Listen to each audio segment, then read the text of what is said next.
If I may reflect on what has been the past 3 years, or just a little under 3 years, not necessarily for the loyalty industry, but also for the airline and air travel industry together, is that we have been through a wild, wild west.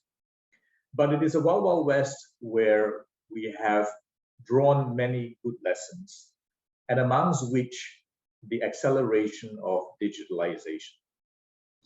And the opportunity to digitalize more has allowed better engagement with customers all around. Whatever the industry we may be talking about, food delivery is a very clear one, but of course also in the airline industry. And I think, in a broader way, we have achieved significantly, not only in 2022, but as we come out from the 3 years of very deep and dark crises that we've had to endure, both in the airline industry and also elsewhere. In the case of Star Alliance, we are very excited with a new launch that we did a few weeks ago, and that is an industry first of an Alliance co-branded credit card. And this is indeed a significant milestone for us to have a loyalty proposition that others talk about. Of course, over the years, we have built various loyalty products and to strengthen our loyalty proposition. But this is one that is, we hope, will be game-changing for air travel of the future. From a loyalty perspective, I think the COVID extension measures were probably a big development. I think, we saw starting in 2020, a lot of loyalty programs across different industries put into place measures that basically extended members' elite status and their miles. And I think we saw 90% of them end as of December 31st, and ours included.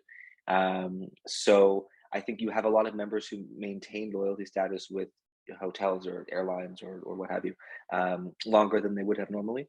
And so I think that you see a lot of people perhaps have changed their travel behavior over the last couple of years, and I'm interested to see where that goes.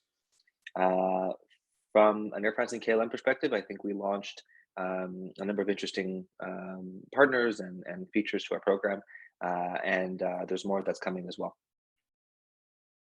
Loyalty programs are more and more becoming at the forefront, at least in hospitality, whereas it used to be kind of just a piece of the marketing puzzle, or it used to be a subset of a customer strategy. And now, I mean, if you look at the big programs, it started, I guess, 2018, 2019, it was getting much more visible of Marriott Bonvoy and then Accor All. And what you're seeing is it was no longer in their marketing and their messaging, of which is everywhere. It was no longer about the hotel brands. If anything, those were secondary to the loyalty program that connected them all. And so that became the key message. And then customers were being trained by them that this is how it works. You have all these disparate programs or disparate hotels and brands coming together. That's exactly what JHA is. We bring together independent hotel brands. So for us, that education was being done, but also it was really great to see that customers were connecting to that. They wanted all of these separate items to be pulled together in one program. They just have to remember that one website to go to, one app to go to. It's a loyalty program that rewards you. So in addition to the value proposition of the hotel, which could be based on location or the price or the brand, in addition, they've got this extra component. And anyway, that said, that I think has become more and more prevalent. And particularly in 2022, you saw a lot of decisions being made because the travelers are starting to travel again, which is amazing. And they're not as loyal to brands, or not as loyal to specific hotels or destinations. And so if anything, they were looking more to the program, a loyalty program, to say, well, where else should I try? Because I'm connected to this network. And so for us, that was really advantageous. And I feel like that that's continuing to grow. I don't see that stopping or stalling in the near future. The industry has been very active in 2022 in order to reshape the programs and adapt them to post-pandemic trends, making them more flexible and personalized.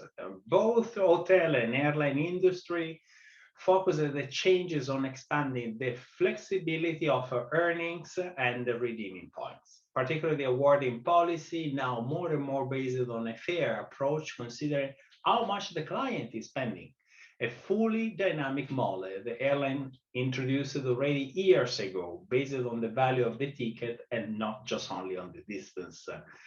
And for Radisson Reward, so easy, so much more has been our main strategy, focus on exclusive benefit, VIP members that can advance at the highest tier twice as fast as before.